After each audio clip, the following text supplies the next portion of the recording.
Welcome back everybody, my name is Nick930 and this is my review for the newly released expansion pack for Destiny 2, The Forsaken. Unlike previous expansions for Destiny 2, The Forsaken greatly expands upon the game world, with a ton of gameplay changes, a new collection of weapons, a large new area to explore, a much longer series of story missions, a new raid, new Crucible locations, and a brand new competitive game mode. Now there's a ton of content to cover here, and a ton more that I might miss, so feel free to fill in anything I might miss down in the comment section. Alright, so starting off, let's talk about the real meat of the experience, the Forsaken story. The story centers around getting justice for the death of Cayde 6, something that was explicitly set up with the trailers.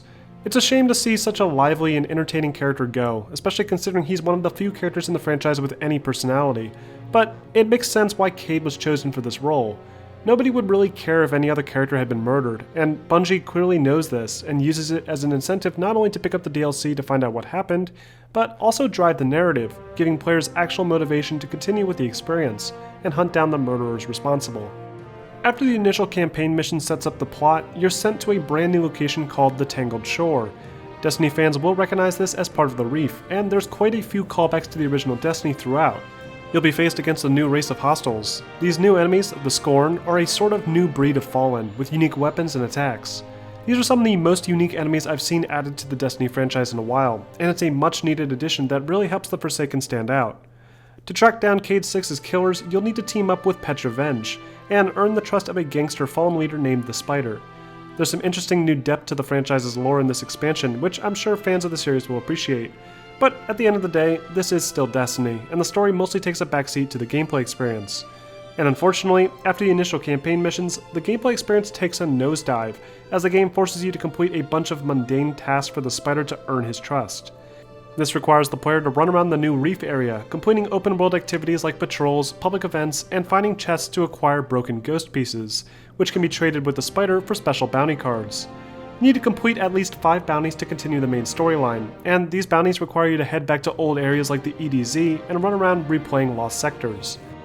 What's annoying is that tracking these bounties doesn't give the player a waypoint, and they are instead required to go purely based off the bounty description, which gives a name that you either already know because you play hundreds of hours of this game every week, or you have a second screen open with the Destiny wiki. This would be fine as an optional side activity, but to require players to do this to continue a main story quest seems like an odd choice. Just give players a waypoint to the enemies. Making players jump through hoops to find these enemies isn't a real challenge, it's just obnoxious.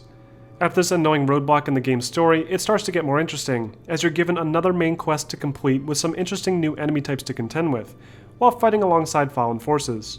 Once you complete this campaign mission, a bunch of adventure missions will pop up on the map that task players with hunting down the Barons, a team of alien outlaws all responsible for the death of Cayde 6. These Barons are easily the best part of the expansion, as they offer unique and challenging boss fights along with interesting personalities, something that's rarely seen with Destiny enemies. This DLC almost reminds me of playing a Batman game, with a bunch of insane supervillains set loose, each with their own gimmick. But you're going to need an average power level of about 400 to stand a chance against some of the more difficult Barons. Thankfully, this isn't difficult to accomplish thanks to the increased level cap and brand new weapons offered in the expansion. There's a bunch of unique assault rifles, pulse rifles, and various other weapons, which are cool enough, but the most interesting new weapon is the bow and arrow. This weapon is a lot of fun to use, even with its much slower rate of fire than the average Destiny weapon. The bolts, at least with the bow that I was using, feature an explosive payload, dealing extra damage after impact, often killing enemies with a single headshot, and dealing massive damage to some of the bigger enemies. I'm not really a fan of how the bolt seems to retract after you jump in the air, messing up your accuracy slightly, but it's still a fun weapon either way. On top of these new weapons, there's some new armor pieces that go with the sort of junkyard theme, and a brand new set of super moves across all the character classes. Now I haven't had a chance to play with all of them as I generally just play with my standard Titan class, but the Titan's new super move allows him to spin around with a hammer, and it's a lot of fun to smash through a line of weak enemies. The game's menu systems have seen quite a few changes, especially with how you infuse and upgrade your weapons. I'm not sure if this was changed prior to the Forsaken expansion, but weapon infusion now requires much more than just legendary shards. You'll now need some super rare resources on top of legendary shards to infuse weapons and armor, which can be purchased from the Spider for a high cost.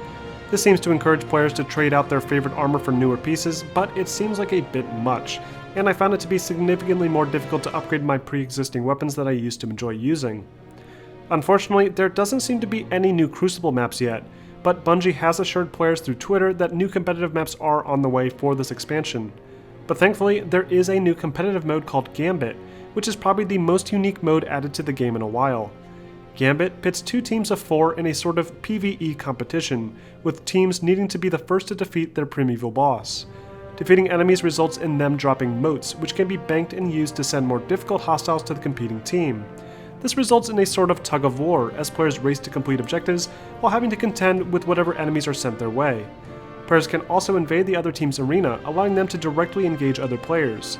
This is a great addition to the game's competitive mode, as it really plays to Destiny's strengths by pushing the PvE game mechanics as the main focus. And if you weren't a fan of the Crucible before, but still had some interest in a more challenging experience, this mode might be for you.